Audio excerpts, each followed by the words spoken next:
और श्रीमद् भागवत स्वयं एक फल है। आप श्रीमद् भागवत से कोई फल नहीं मांग सकते कि निगम कल्पतरोर्गलितम फलम सुख मुखाद्रमित द्रव्य संयुतम। श्रीमद् भागवत स्वयं एक फल है। आपके पूर्व जन्म के कृत्यों का, इस जन्म के कृत्यों का, आप जो कुछ भी धर्म पुण्य आदि कर रहे हैं, वो लोग बड़े दुर्भाग्यशाली हैं जिन लोगों को पुण्य के बदले यश मान प्रतिष्ठा फल के रूप में मिलता है। और वे लोग बड़े सौभाग्यशाली हैं जिनके पुण्य के फलस्वरूप उनको श्रीमद् भागवत की कथा सुनने को मिलती है।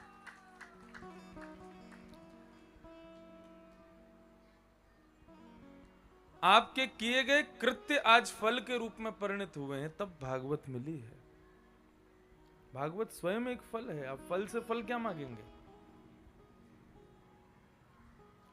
और फल की इच्छा कभी होनी भी नहीं चाहिए। एक भक्ति पथ के पथिक को, एक प्रपन्न भक्त को फल की इच्छा नहीं होनी चाहिए।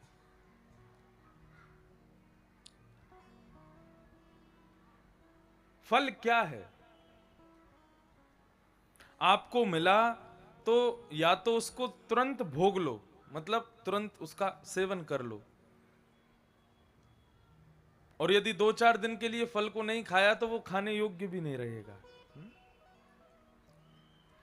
किसी ना किसी उपाय से, किसी भी तरीके से फल को नष्ट ही होना है। और हम लोग गलती करते हैं, मंदिर जाते हैं, तीर्थ यात्रा करते हैं, गंगा स्नान करते हैं, ब्राह्मणों को प्रणाम करते हैं, ब्राह्मण भोजन आदि कराते हैं, उसके बदले फिर फल की इच्छा रखते हैं।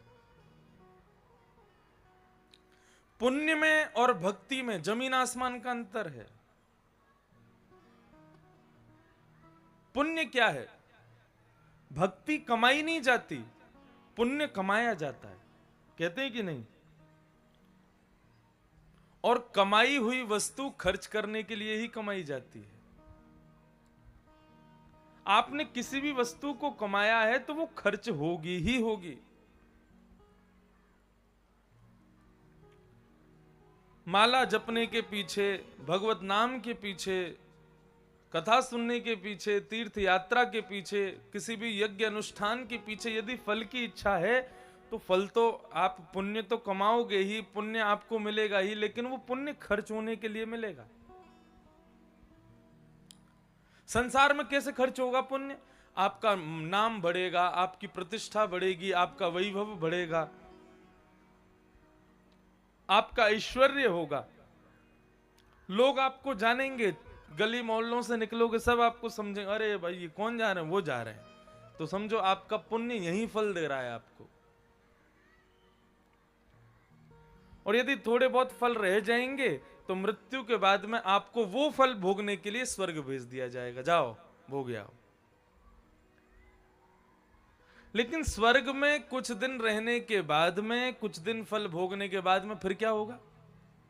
अब पुण्य के फल तो पूरे कर लिए आपने, तो 10-5 दिन स्वर्ग रहने के बाद में आपको स्वर्ग से दोबारा ढकेल दिया जाएगा। बंबई, दिल्ली, कलकत्ता, चेन्नई, कहीं पे फिर दोबारा जन्म लोगे। क्षीणे पुण्य मर्त लोकम विशंति। फिर से पता नहीं किसी माँ के गर्भ में आओगे, नए परिवार में जन्म लोगे। क्यों भेज दिया गया? स्वर्ग में गए तो स्वर्ग में आपकी इच्छा हुई अभी और रहें, तो वहां कहेंगे भाई तुम्हारा पुण्य पूरा हो गया, अब तुमने जितने मंदिर बनवाए, जितनी कथाएं करवाई, जितने मंदिरों में दर्शन करने गए, तीर्थ यात्रा करने गए, हर पुण्य के पीछे, हर कर्म के पीछे तुमने पुण्य की याचना की और उस पुण्य के फलस्वरूप तुमको स्वर्ग मिल गया। अब स्वर्ग में जितना तुमने धर्म किया वो सबके पुण्य तुमने भोग लिए, अब खत्म हो गया, अब जाओ। आप कहोगे दोबारा कैसे आ सके? बोले दोबारा जाओ, दोबारा धर्म करो, दोबारा मंदिर बनवाओ, दोबारा मंदिर जाना, ये सब करना, फिर से स्वर्ग आ जाना। आप पुनः जन्म लेकर के फिर से ये सारे काम करोगे, सब कर करा करके फिर दोबारा स्वर्ग जाओगे, फिर भोग के फिर आ जाओगे। ये क्या है? ये है पुण्य। और भक्ति क्या है? जिस धर्म कृत्य के पीछे किसी भी वस्तु की कामना ना हो, तो फिर वही धर्म भक्ति बन जाता है, और जहां कामना आ जाए वही पुण्य बन जाता है। समझ में आ रही है बात? भागवत की कथा आप करा रहे हैं और भागवत कथा के पीछे आपकी कामना है, मुझे ये मिल जाए, मेरा ऐसा हो जाए, मेरा ये हो जाए, वो हो जाए, तो फिर आपके द्वारा की गई कथा, कराई गई कथा केवल केवल पुण्य तक सीमित रह जाएगी, भक्ति नहीं मिल पाएगी। फिर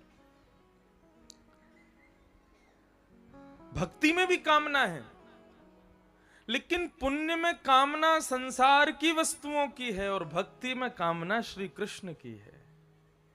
बस पुण्य में भक्ति में ये अंतर है। पुण्य में कामना भोग विलास की है,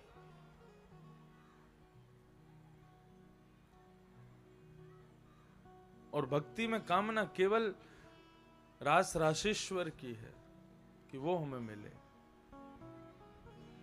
तो भक्ति और पुण्य दोनों में भेद है।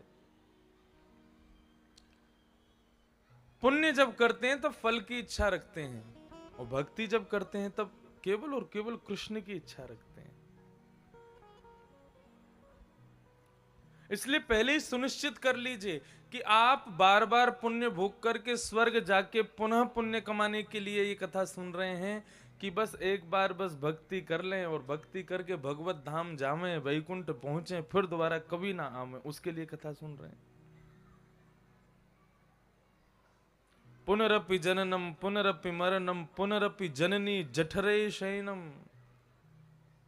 आदि शंकराचार्य भगवान कहते हैं, मानव पुण्य की याचना करते हुए क्या करता है? पुनरपि जननम, फिर से जन्म लेता है, और पुनरपि मरणम, फिर मरता है। पुनरपि जननी जठरे शयनम, अपनी नई नई माताओं के गर्भ में उनके मलमूत्र आदि में पड़ा रहता है। केवल किस लिए? पुण्य कमाने आया है, स्वर्ग में कुछ दिन रहने के लिए। अरे 100 साल की आयु मिली है, उन 100 साल में वो पुण्य कमाया जिससे केवल 10 दिन का स्वर्ग में भोग सके हम लोग।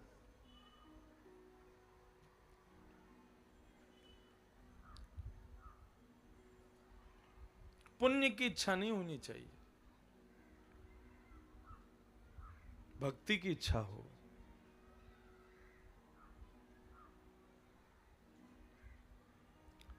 हम तो सबसे अपने जो भी भक्ति पथ के पथिक हैं, सबसे मैं कहता हूं, भगवान के सामने विराजमान होकर के संकल्प भी करो, तो संकल्प में ये नहीं होना चाहिए कि मेरा धन बढ़े, मेरी आयु बढ़े, मेरा ये बढ़े, मेरा, बोले नहीं, बस कृष्ण चरणों में प्रीति बढ़े हमारी, उसके लिए हम अनुष्ठान कर रहे हैं, उसी के लिए यज्ञ कर रहे हैं, उसी के लिए कथा करा रहे हैं, उसी के लिए सब कार्य कर रहे हैं, अपनी वृद्धि के लिए नहीं।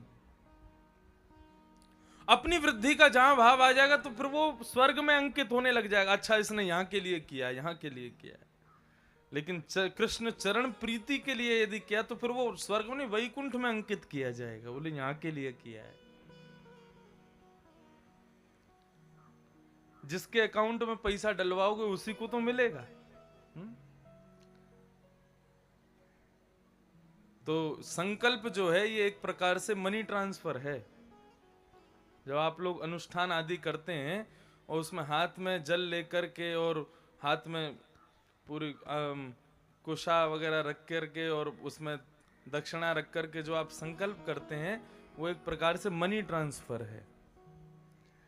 अब वो आपके ऊपर निर्भर करता है, आप किसको ट्रांसफर कर रहे हो, अपना ये सत्कर्म रूपी मनी किसको भेज रहे हो। अपनी स्वार्थ की सिद्धि के लिए है तो वो स्वर्ग में जाएगा, और भक्ति की प्राप्ति के लिए है तो वैकुंठ जाएगा।